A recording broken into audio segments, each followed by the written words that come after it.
Hello hi, எல்லாம் எப்படி இருக்கீங்க? நாங்கள் பைக்கிட்ட தமிழ்ச்செல்வன் டெல்லி பேசுகிறேன். இன்றைக்கி ஒரு சூப்பரான விஷயம் தான் பார்க்க போகிறோம். ஒரு ஃபால்ட்டான வண்டி தான் செக் பண்ண போகிறோம். நம்ம பார்க்குறதுக்கு ஃபால்ட்டு பெருசாக இருக்கும், ஆனால் ஒரு சிம்பிளான வேலை தான் இது. உதாரணமாக ஒரு கஸ்டமர் வந்து சர்வீஸில் ஒரு மெக்கானிக் ஷாப்பில் வண்டி விடுறாரு. இப்போ இன்ஜின் ப்ராப்ளம் சொல்கிறாங்க. இன்ஜின் ஒர்க்கும் பண்ணுறாரு, ஒரு 10,000 செலவு பண்ணுறாரு.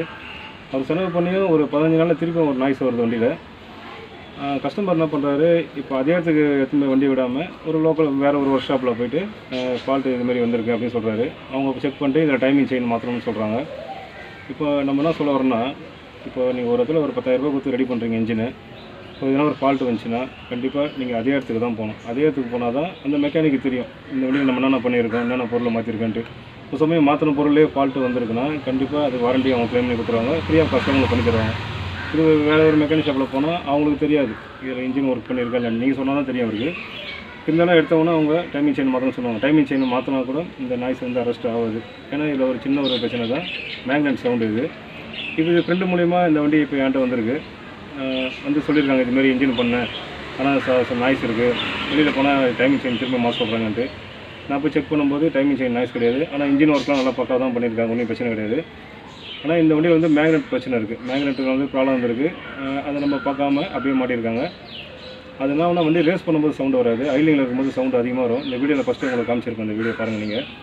இதுக்கு வந்து நம்ம டைம் செயினை மாற்ற வேண்டாம், இதுக்கு மேக்னெட்டை தான் மாற்றணும். ஒரு சமயம் மேக்னெட்டை நம்மளால் மாற்ற வேண்டாம், இப்போ காசு அதிகமாக நம்மகிட்ட இல்லை.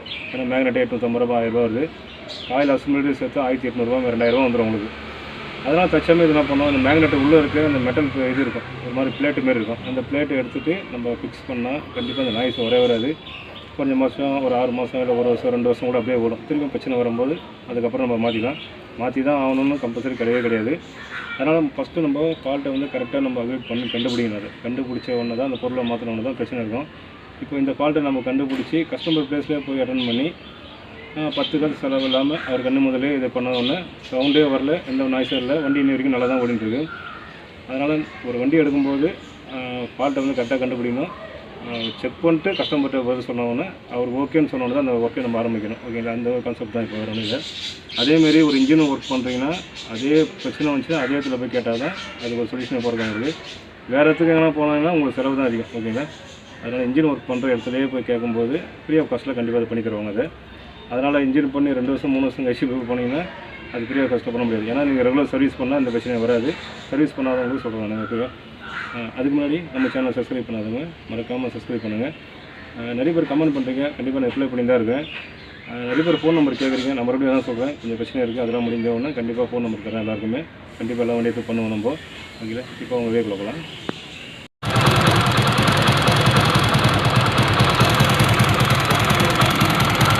இப்போ இந்த சவுண்டை பார்த்தீங்கன்னா எல்லாருமே டைமிங் செயின் சவுண்டுன்னு சொல்லுவாங்க, ஆனால் இது வந்து மேக்னெட் நாய்ஸு. இது ஒன்றே மேக்னெட்டை மாற்றணும், இல்லைன்னா மேக்னெட்டை கட்டி உள்ளே இருக்க பிளேட் எடுக்கணும். அது எப்படின்னு அந்த வீடியோவில் காமிக்க போகிறேன். இப்போ பாருங்கள், நான் மேக்னெட்டை கட்டுறேன்.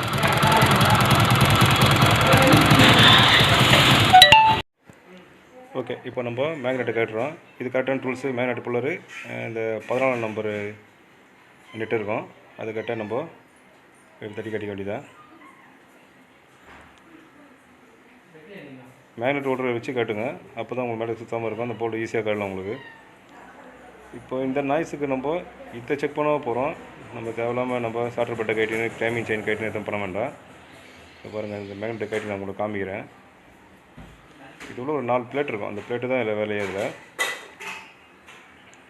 இது கட்டும்போது கொஞ்சம் கவனமாக கட்டுங்க, ஏன்னா கிராங்க் ஷாட்டில் வருது, த்ரெட்டு போகாமல் சார் நம்ம தான் கட்டணும். அதனால் கொஞ்சம் பார்த்து சாராக கட்டுங்க. இப்போ மேக்னெட்டு கட்டியாச்சு. இப்போ இது உள்ள பார்த்தீங்கன்னா 4 பிளேட் இருக்கும் தெரியுதுங்களா. அந்த பிளேட்டு வந்து இந்த சாட்டர் பிளேட்டில் அப்படியே தேஞ்சிருக்கு தெரியுதுங்களா. ஒரு லைன் மார்க் தெரிஞ்சு பாருங்கள் உங்களுக்கு. இது வந்து மேக்னெட்டுக்கு மேலே வர ஒரு மெட்டல் பீஸ் தான் அது. இதை வந்து நம்ம ஸ்டார் ஸ்க்ரூ வச்சு இதை மெட்டல் எதை கட்ட நம்ம எடுத்துடணும். அது இது கொஞ்சம் கேர்ஃபுல்லாக பண்ணுங்கள், ஏன்னா அந்த மேக்னெட்டு உள்ளே உடையாமல் பார்க்கணும். ஓகேங்களா, பிளேட்டு வண்டி நம்ம தனியாக எடுக்கணும். இது எல்லா பிளேட்டும் எடுக்கணும்னு அவசியம் இல்லை, இது எங்கே தேஞ்சிருக்கோ அங்கே தான் நம்ம கரெக்டாக பார்த்து எடுக்கணும். நான் எடுக்கிறேன் பாருங்கள், இந்தமாரி ஈஸியாக எடுக்கலாம். அதேமாதிரி இந்த தேஞ்ச இடம் தெரியும் உங்களுக்கு, அதை நம்ம பார்த்தாவே கண்டுபிடிச்சிடலாம். இந்த காயிலுக்கும் இந்த மேக்னெட்டுக்கு கரெக்டாக அந்த கேப்பில் தான் அது தெரியும். அது ஐலியில் இருக்கும்போது அப்படி தேஞ்சினே இருக்கும், ரேஸ் பண்ணும்போது உங்களுக்கு தெரியாது. ஓகேங்களா, இந்தமாரி எடுக்க ஈஸியாக எடுத்துடலாம். மொத்தம் 4 பிளேட்டில் 2 பிளேட் அது. இப்போ இந்த பக்கம் ஓரளவு பரவாயில்ல. இதுலேயும் எடுத்து பார்ப்போம் நம்ம. ஒரு சமயம் டைட்டாக இருந்தால் விட்டுருங்க அதை, ஏன்னா அந்த பக்கம் தேயாமல் தான் இருக்குது. தேய்ச்சி பாருங்கள். அதுக்கப்புறம் ஓகே நல்லா தான் இருந்தால் இப்போ அடுத்த பிளேட்டை பாருங்கள். அடுத்த பிளேட் லைட்டாக தேய்ஞ்சிருந்தால் கண்டிப்பாக அந்த பிளேட்டில் இருக்க பிளேட் எடுத்துடணும் கண்டிப்பாக. இப்போ இதில் போட்டு நம்ம சுற்றி பார்க்கணும் ஏன்னா உரையதான்ட்டு. இந்தமாரி ஷேக் பண்ணும்போது கரெக்டாக சவுண்ட் நம்ம கையிலே ஃபீலிங் தெரியும். அப்படி இருக்கும்போது நம்ம எடுத்துடணும் அது. ஓகே உரையுதுன்ட்டு எடுத்துகிட்டு கண்டிப்பாக அந்த உரையை வந்து பிளேட்டை நம்ம கண்டிப்பாக எடுத்துடணும். கரெக்டாக செக் பண்ணுங்கள். ஒரு சமயம் உங்களுக்கு டவுட்டாக இருந்ததுன்னா அந்த 4 பிளேட்டை கூட நீங்கள் எடுத்துடலாம். ஓகேங்களா, எதுக்கு டவுட்டு தேவையில்லைன்ட்டு.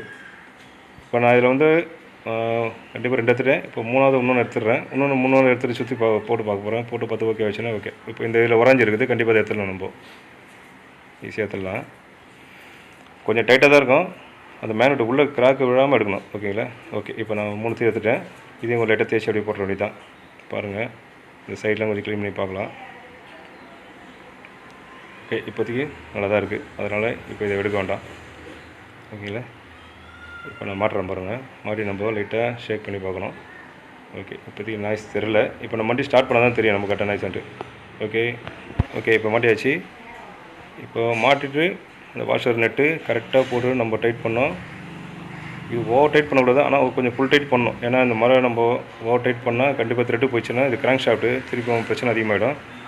அதனால் டைட் பண்ணுறது மீடியம் டைட்டாக பண்ணி வைக்கணும். லூஸாக விட்டிங்கன்னா கண்டிப்பாக திருப்பி லூஸ் ஆகிடுச்சுன்னா நீ ஓட்டும் போது இன்ஜின் கிராங்க் ஷாஃப்ட் நாய்ஸ் எப்படி இருக்கும் அந்தமாரி சவுண்ட் வரும், கடன்னு அடிக்கும். அதனால் இதை வந்து இப்போ டைட் பண்ணிட்டு அதுக்கப்புறம் மேக்னெட் புல்லர் வச்சு டைட் பண்ணணும். அதான் பண்ண போகிறேன் நான். இது வந்து நம்ம கஸ்டமர் ப்ளேஸ்லேயே போய் பண்ணுறதால வாய்ஸ் கொஞ்சம் உங்களுக்கு க்ளீனாக தான் கொஞ்சம் கம்மியாக தான் இருக்கும். இப்படி தான் பண்ணணும் அந்த ஒர்க். ஓகேங்களா, நம்ம டைம் மிஷின் எதுவுமே கட்டல. மேக்னெட் அந்த பிளேட் வண்டி தான் மாற்றணும். மாற்றலை, அது கழட்டி போட்டோம். ஓகே, ஃபுல் டைட் மேக்ஸிமம், அவ்வளோதான். ஓகே, இப்போ நம்ம வண்டியை ஸ்டார்ட் பண்ணி பார்க்கலாம். அந்த நாய்ஸ் வராது, பக்காவாக இருக்கும். இதில் செக் பண்ணி பாருங்கள். இப்போ அந்த பிளேட்டை எடுத்தோன்னே அந்த நாய்ஸே வரல. இப்போது இது ஒரு சின்ன ஒரு ஐடியா தான். இது அப்படியே ஓடலாம். திருப்பி எதனா ப்ராப்ளம் வந்தால் கூட நம்ம அப்புறம் மேக்னெட் மாற்றிக்கலாம். இதில் சவுண்டு தெரியுதா இப்போது டிஃப்ரெண்ட்டு.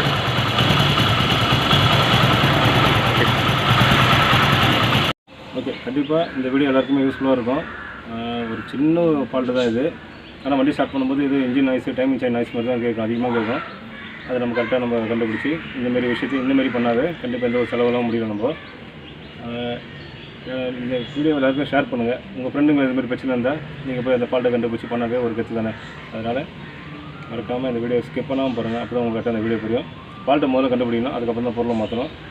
டைமிங் செயினே மாற்றினா கூட இந்த ஃபால்ட்டு அரெஸ்ட் ஆகிருக்காது. ஒரு சின்ன வேலை தான். ஓகேங்களா, ஏன்னா அந்த கமெண்ட் தான் கமெண்ட் பண்ண கண்டிப்பாக நான் ரிப்ளை பண்ணுறேன். ஓகே, பாய்.